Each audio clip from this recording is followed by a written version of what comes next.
Liu Chusiកំពុងដេកលក់យ៉ាងស្កប់ស្កល់ស្រាប់តែគាត់ភ្ញាក់ឡើងដោយសំឡេងគងនិងស្គរគាត់រមៀលខ្លួនរអ៊ូទាំពាក្យជេរប្រមាថនៅក្រោមដង្ហើមរបស់គាត់តើអ្នកណាកំពុងរៀបចំពិធីមង្គលការនៅពាក់កណ្ដាលអាធ្រាត្រ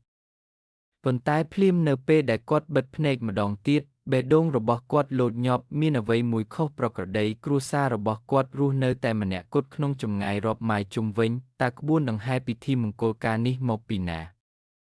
គាត់បានស្លៀកអាវធំដែលធ្វើពីក្បាសរុញទ្វារបើកហើយទិដ្ឋភាពនៅពីមុខគាត់ធ្វើឲ្យជើងរបស់គាត់ញ័រនៅក្រោមពន្លឺព្រះច័ន្ទកៅអីរថយន្តពណ៌ក្រហមធំមួយបានចុះចតយ៉ាងរឹងមាំនៅក្នុងទីធ្លារបស់គាត់អ្នកកាន់កៅអីរថយន្ត4នាក់ស្លៀកពាក់ខ្មៅឈរនៅទីនោះដោយមិនកម្រើកមុខរបស់ពួកគេស្ដូចក្រដាសវាំងនិនត្រូវបានទាញដូច្នេះគាត់មិនអាចមើលឃើញនរណាម្នាក់នៅខាងក្នុងទេរឿងដ៏ចម្លែកបំផុតនោះគឺថាទោះបីជាមានភាពចលាចលក៏ដោយឆ្កែពណ៌លឿងធំរបស់គាត់កំពុងញ័រនៅក្នុងទ្រុងរបស់វាមិនហ៊ានបញ្ចេញសំឡេងអ្វីទាំងអស់លីវជូស៊ីជូតភ្នែករបស់គាត់ដោយគិតថាគាត់កំពុងសុបិនប៉ុន្តែកៅអីរថយន្តនៅទីនោះពណ៌ក្រហមរបស់វាធ្វើឲ្យភ្នែកមើលមិនឃើញតើមានអ្នកណានៅទីនោះទេគាត់បានប្រមូលភាពក្លាហានហើយសួរប៉ុន្តែគ្មាននរណាម្នាក់ឆ្លើយទេអ្នកកាន់កៅអីរថយន្តសេដានទាំង4នាក់ប្រៀបដូចជាថ្មភ្នែករបស់ពួកគេមិនព្រិចភ្នែកផងលីវជូស៊ីបានបោះជំហានទៅមុខពីជំហានស្រាប់តែសំឡេងទារកយំចេញពីកៅអីរថយន្តសេដានសំឡេងយំនោះស្រាលនិងខ្សោយដូចជាសំឡេងទារកទើបនឹងកើតភាពត្រជាក់បានរត់ចុះតាមឆ្អឹងខ្នងរបស់គាត់ហើយគាត់ក៏ងាកទៅខាងក្នុងវិញប៉ុន្តែពេលគាត់បោះជំហានមួយវាំងនឹងកៅអីរថយន្តសេដានក៏ត្រូវបានលើកឡើងភ្លាមហើយដៃមួយស្ទើរតែថ្លាពណ៌បានលូកចេញមកម្រាមដៃរបស់វាវែងហើយក្រចករបស់វាលាបដោយចរពណ៌ក្រហមភ្លឺដៃនោះបានហៅគាត់ហើយជើងរបស់លីវជូស៊ីក៏ខ្សោយទៅគាត់ស្ទើរតែលុតជង្គង់ចុះគាត់បានរស់នៅអស់រយៈពេលជាង40ឆ្នាំដោយចំណាយពេលពាក់កណ្ដាលជីវិតរបស់គាត់នៅលើភ្នំនិងព្រៃឈើជ្រៅទាំងនេះគាត់បានឃើញរឿងចម្លែកជាច្រើនប៉ុន្តែទិដ្ឋភាពនេះពិតជាធ្វើឲ្យគាត់ភ័យខ្លាចណាស់បងស្រីតើប្អូនស្រីកំពុងរកអ្នកណាសំឡេងស្ត្រីម្នាក់បានមកពីខាងក្នុងកៅអីរថយន្តសេដានទន់ភ្លន់និងស្រស់ស្អាតបងប្រុសលីវខ្ញុំមកដើម្បីសងគុណសប្បុរសរបស់អ្នកគឺលីវជូស៊ីភ្ញាក់ផ្អើលយ៉ាងខ្លាំងគូសប្បុរសខ្ញុំមិនស្គាល់អ្នកទេជាស្ត្រីនោះសើចយ៉ាងស្រទន់វា18ឆ្នាំមុនអ្នកបានជួយសង្គ្រោះជីវិតខ្ញុំលីវជូស៊ីឈឺក្បាលយ៉ាងខ្លាំងកាលពី18ឆ្នាំមុនកាលគាត់មានអាយុជាង20ឆ្នាំគាត់ពិតជាបានជួយសង្គ្រោះមនុស្សជាច្រើនមែនអ្នកប្រមាញ់ច្រើនតែដួលនិងរងរបួសនៅលើភ្នំហើយអ្នកប្រមូលឱសថច្រើនតែវង្វេងផ្លូវគាត់តែងតែជួយពួកគេប៉ុន្តែគាត់មិនអាចចាំបានថាបានជួយសង្គ្រោះស្ត្រីម្នាក់នោះទេគឺលីវជូស៊ីចូលមកអ្នកនឹងឃើញគោលសំឡេងរបស់ស្ត្រីនោះបន្លឺឡើងដោយសំណើចលីវជូស៊ីមិនហ៊ានចូលទេគាត់បានដើរថយក្រោយមួយជំហានហើយរវីដៃម្ដងហើយម្ដងទៀតថាទេនៅពាក់កណ្ដាលអាធ្រាត្របុរសនិងស្ត្រីម្នាក់នៅម្នាក់ឯងមុនពេលពួកគេនិយាយចប់សំឡេងទារកយំបានៅចេញពីកៅអីរថយន្តម្ដងទៀតលើកនេះវាកាន់តែបន្ទាន់ដូចជាទារកឃ្លានហើយត្រូវការបំបៅដោះកូនស្ត្រីនោះដកដង្ហើមធំថាបងប្រុសលីវខ្ញុំសូមអង្វរលោកកូនខ្ញុំទើបតែកើតហើយឪពុករបស់គាត់បានចាក់ចេញទៅហើយខ្ញុំជាស្ត្រីតែម្នាក់ឯងដែលមានកូនហើយខ្ញុំគ្មានកន្លែងណាត្រូវទៅទេសូមមេត្តាជួយខ្ញុំចិញ្ចឹមគាត់ផងពេលឮដូច្នេះលីវជូហ្វីមានអារម្មណ៍ស្រួលជាងមុនបន្តិចគាត់ជាមនុស្សដែលមានចិត្តទន់ភ្លន់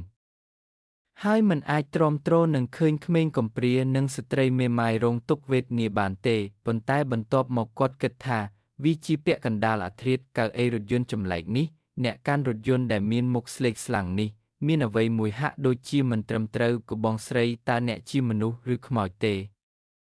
ស្ត្រីនោះនៅស្ងៀមមួយសន្ទុះរួចនិយាយយ៉ាងស្រទន់ថាក៏ខ្ញុំមិនមែនជាមនុស្សឬខ្មោចទេចិត្តរបស់លីវជូស៊ីប្រែជាទេបន្ទាប់មកអ្នកគឺជាខ្ញុំជាវិញ្ញាណកញ្ជ្រោងមកពីភ្នំទាំងនេះគូសំឡេងរបស់ស្ត្រីនោះបន្ទាបចុះ18ឆ្នាំមុនខ្ញុំបានរងទុក្ខវេទនាហើយបានបង្ហាញរូបរាងពិតរបស់ខ្ញុំត្រូវបានដេញដោយឥន្ទ្រីហើយគ្មានកន្លែងណាត្រូវរត់ទេវាគឺជាអ្នកបង្គោលដឹកដែលបានដេញឥន្ទ្រីលាក់ខ្ញុំនៅក្នុងគំនរឈើរបស់អ្នកហើយថែមទាំងបានព្យាបាលខ្ញុំដោយថ្នាំទៀតផងលីវជូស៊ីបានទះថ្ងាសរបស់គាត់ដោយចងចាំនៅនីតិក្រដៅនោះគាត់ពិតជាបានរកឃើញកញ្ជ្រោងរងរបួសមួយនៅក្នុងគំនរឈើរោមរបស់វាមានពណ៌ក្រហមឆេះ ជើងក្រោយរបស់វាពោពេញដោយឈាមគាត់បានព្យាបាលវាដោយអស់ហើយចេញចំវា2 3ថ្ងៃក្រោយមកកញ្ជ្រោងបានជាសះស្បើយហើយរត់គេចខ្លួនដោយខ្លួនឯងដូច្នេះវាគឺជាអ្នកលីវជូស៊ីបានស្រែកឡើងរួចក៏ដឹងថាមានអ្វីមួយខុសប្រក្រតីបើអ្នកជាវិញ្ញាណកញ្ជ្រោងហេតុអ្វីបានជាអ្នកសុំឲ្យខ្ញុំចិញ្ចឹមកូនអ្នកអាចចិញ្ចឹមវាដោយខ្លួនឯងបានគឺស្ត្រីនោះដកដង្ហើមធំម្ដងទៀតការដាំដុះរបស់ខ្ញុំមិនគ្រប់គ្រាន់ទេខ្ញុំបានរងទុក្ខវេទនានៅស្ថានសួគ៌ហើយនឹងមិនរស់នៅលើសពីយប់នេះទេកូននេះគឺជាកូនកាត់មនុស្សកញ្ជ្រោងគាត់នឹងមិនរស់រានមានជីវិតនៅលើភ្នំទេអ្នកមានចិត្តល្អការចិញ្ចឹមគាត់ជាមនុស្សគឺជាការពេញចិត្តយ៉ាងខ្លាំងគឺលីវជូស៊ីស្ទាក់ស្ទើរការចិញ្ចឹមកូនគាត់មានអាយុជាង40ឆ្នាំប្រពន្ធរបស់គាត់បានទទួលមរណភាពមុនអាយុហើយគាត់ស្ទើរតែរកប្រាក់ចិញ្ចឹមកូនតែម្នាក់ឯងមិនបានភ្លាមនោះកៅអីរថយន្តសេដានបានបើកភ្លាមហើយស្ត្រីម្នាក់ស្លៀកពាក់ពណ៌ក្រហមកាន់ជញ្ជាំងបានអន្តែតចេញពីកៅអីរថយន្តសេដានមែនហើយនាងបានអន្តែតដោយមិនប៉ាដីលីវជូស៊ីភ័យខ្លាចខ្លាំងណាស់គាត់បានដើរថយក្រោយប៉ុន្តែស្ត្រីនោះបានអន្តែតនៅពីមុខគាត់រួចហើយនៅក្នុងពន្លឺព្រះច័ន្ទមុខរបស់នាងស្ដូចព្រិលប៉ុន្តែភ្នែករបស់នាងខ្មៅនិងភ្លឺដូចភ្លេចបន្ទោនាងស្រស់ស្អាតខ្លាំងណាស់ដែលហាក់ដូចជាមិនពិតគាត់បានរុញក្មេងប្រុសដែលមានកម្លាំងចិត្តចូលទៅក្នុងដៃរបស់លីវជូស៊ីបានចាប់វាដោយសភាពគិតហើយមើលទៅក្រោមឃើញក្មេងប្រុស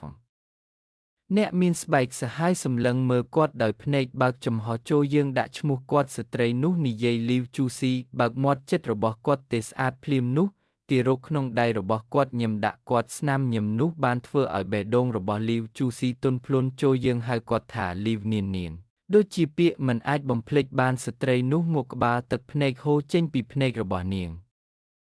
គាត់បានលូកដៃទៅប៉ះមុខទារករួចងាកទៅរកកៅអីឡានបងស្រីលីវជូស៊ីហៅតាមគាត់អ្នកមិនឲ្យគាត់ធំឡើងទេស្ត្រីនោះមិនបានងាកទេប៉ុន្តែសំឡេងរបស់នាងរសាត់ទៅពេលអ្នកឃើញគាត់អ្នកនឹងមិនចង់ចាក់ចេញទេពេលនាងនិយាយចប់កៅអីឡានរួមជាមួយអ្នកកាន់កៅអីឡានទាំង4និងស្ត្រីនោះបានប្រែក្លាយទៅជាផ្សែងហើយបាត់ទៅវិញភ្លាមលីវជូស៊ីឈរនៅក្នុងទីធ្លាកាន់កូនរបស់គាត់ភ្ញាក់ផ្អើលមួយសន្ទុះពេលក្រឡេកមើលក្រោមគាត់ឃើញទារកកំពុងដេកលក់ស្រួលមាត់របស់គាត់បើកចាប់ពីពេលនោះមកលីវជូស៊ីបានចិញ្ចឹមលីវនានក្មេងនេះខុសពីមេងដតីទៀតគាត់មិនដែលយំឬអ៊ូទំទេគាត់ដើរបាន3ខែហើយនិយាយបាន6ខែពេលគាត់មានអាយុ1ឆ្នាំលីវជូស៊ីបាននាំគាត់ទៅផ្សារគាត់សម្លឹងមើលតូបរបស់គ្រូទីនៅមាត់ផ្លូវអស់រយៈពេលយូររួចក៏និយាយភ្លាមថាប៉ាការទស្សទីរបស់បុរសចំណាស់នោះខុសហើយលីវជូស៊ីមានការភ្ញាក់ផ្អើលប៉ាដឹងដោយរបៀបណាលីវនានបាននិយាយថាខ្ញុំគ្រាន់តែដឹងថាកាលខ្ញុំមានអាយុ3ឆ្នាំមានសត្វចរាត្បាតនៅក្នុងភូមិហើយជាមរបស់គ្រួសារនីមួយត្រូវបានគេយកទៅលីវនានបានរត់ចូលទៅក្នុងភ្នំតែម្នាក់ឯងហើយស្នាក់នៅទីនោះមួយរសៀលពេលគាត់ត្រឡប់មកវិញហ្វូងចកមួយហ្វូងបានដើរតាមគាត់ចកពណ៌ប្រភេទនាំមុខបានអន់ក្បាលមករកគាត់ហើយនាំហ្វូងចកចេញទៅចាប់ពីពេលនោះមកលែងមានសត្វចរាត្បាតទៀតហើយអ្នកភូមិទាំងអស់និយាយថាលីវនានគឺជាសត្វចម្លែកលីវជូស៊ីមិនជឿទេហើយយំចេញប៉ុន្តែគាត់ផ្ទាល់ឆ្ងល់ថាតើក្មេងនេះមានចរិតបែបណាកាលលីវនានមានអាយុ5ឆ្នាំនៅយប់មួយគាត់ស្រាប់តែនិយាយទៅកាន់លីវជូស៊ីថាបប៉ាម៉ាក់ខ្ញុំនឹងមកលេងម៉ាក់នៅថ្ងៃស្អែកគឺលីវជូស៊ីមានការភ្ញាក់ផ្អើលយ៉ាងខ្លាំងតើប៉ាដឹងដោយរបៀបណាម៉ាក់បានបង្ហាញខ្លួនឲ្យខ្ញុំឃើញក្នុងសុបិននៅយប់បន្ទាប់លីវជូស៊ីកំពុងដេកលក់ស្កប់ស្កល់ស្រាប់តែគាត់ភ្ញាក់ឡើងដោយសំឡេងគងនិងស្គរគាត់លោតឡើងហើយរុញទ្វារចេញទៅទីធ្លាកៅអីឡានធំពណ៌ក្រហមមួយត្រូវបានដាក់យ៉ាងរឹងមាំនៅទីនោះហើយអ្នកកាន់កៅអីឡានទាំង4នាក់នៅតែឈរយ៉ាងរឹងមាំដោយមុខរបស់ពួកគេបែរឡើងវាំងនន្ទត្រូវបានលើកហើយស្ត្រីម្នាក់បានអន្តែតចេញមកស្លៀកពាក់ពណ៌ក្រហមស្រស់ស្អាតខ្លាំងណាស់ដែលមើលទៅហាក់ដូចជាមិនពិតលីវជូស៊ីជូតភ្នែករបស់គាត់ដើម្បីប្រកាសថាគាត់មិនបានសុបិនទេស្ត្រីនោះញឹមដាក់គាត់រួចក៏សម្លឹងមើលលីវនានដែលឈរនៅក្បែរគាត់លីវនានក៏សម្លឹងមើលគាត់ដែរម្ដាយនិងកូនប្រុសសម្លឹងមើលគ្នាទៅវិញទៅមកដោយមិននិយាយអ្វីទាំងអស់បន្ទាប់ពីមួយសន្ទុះស្ត្រីនោះស្រាប់តែយំនាងបានអណ្ដែតមកហើយចង់លូកដៃទៅប៉ះមុខរបស់លីវនានប៉ុន្តែនាងបានដកដៃចេញពាក់កណ្ដាលផ្លូវម៉ាក់នាងនិយាយម៉ាក់មិនទាន់ត្រៀមខ្លួនគ្រប់គ្រាន់ដើម្បីប៉ះម៉ាក់ទេនាងបន្ថែមថា ពេលម៉ាក់ធំឡើងហើយការបណ្ដុះកូនកាន់តែស៊ីជម្រៅកូនអាចប៉ះម៉ាក់បានលីវនាងមកក្បាលមិនយំឬសើចទេនាងគ្រាន់តែសម្លឹងមើលគាត់ដោយស្ងៀមស្ងាត់បន្ទាប់មកស្ត្រីនោះសម្លឹងមើលលីវជូស៊ីហើយអន់ក្បាលយ៉ាងជ្រៅបងប្រុសលីវអរគុណលីវជូស៊ីគ្រវីដៃហើយនិយាយថាមានរឿងអ្វីធំដុំ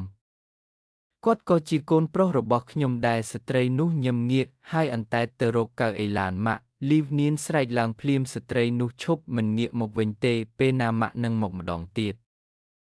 ស្ត្រីនោះនៅស្ងៀមយូររួចនិយាយយ៉ាងស្រទន់ថាពេលម៉ាក់រៀបការបន្ទាប់ពីនិយាយរួចកៅអីឡានរួមជាមួយអ្នកកាន់កៅអីឡានទាំង4នាក់និងគាត់បានប្រែក្លាយទៅជាផ្សែងហើយបាត់ខ្លួនលីវនាងឈរនៅទីនោះមើលផ្សែងហុយឡើងលើភ្នំលីវជូស៊ីដើរមកចង់ទះស្មាគាត់ប៉ុន្តែឃើញថាក្មេងនោះពិតជាញឹមប៉ាម៉ាក់ខ្ញុំមិនស្លាប់ទេច្រមុះរបស់លីវជូស៊ីញ័រស្ងាត់នាងមិនទាន់ស្លាប់ទេនាងនឹងមកជួបខ្ញុំម្ដងទៀតលីវនាងងាកមកមើលលីវជូស៊ីប៉ាខ្ញុំចង់រៀបការជាមួយប្រពន្ធដ៏ស្រស់ស្អាតម្នាក់ដើម្បីឲ្យម៉ាក់អាចមកជួបខ្ញុំលីវជូស៊ីញឹមទឹកភ្នែកហូរចុះមកលើមុខយល់ព្រមរៀបការជាមួយប្រពន្ធដ៏ស្រស់ស្អាតបំផុតនៅយប់នោះលីវជូស៊ីដេកលើគ្រែវិលមុខមិនអាចគេងលក់គាត់គិតអំពីកញ្ជ្រោងដែលរងរបួសកាលពី18ឆ្នាំមុនកៅអីរថយន្តចម្លែកកាលពី5ឆ្នាំមុននិងរបៀបដែលស្ត្រីនោះបានអន្តែតចេញទៅគាត់ស្រាប់តែយល់ថាអ្វីទាំងអស់គឺជាបញ្ហានៃគំនិតតែមួយគាត់បានជួយសង្គ្រោះកញ្ជ្រោងនោះនៅពេលនោះដោយធម្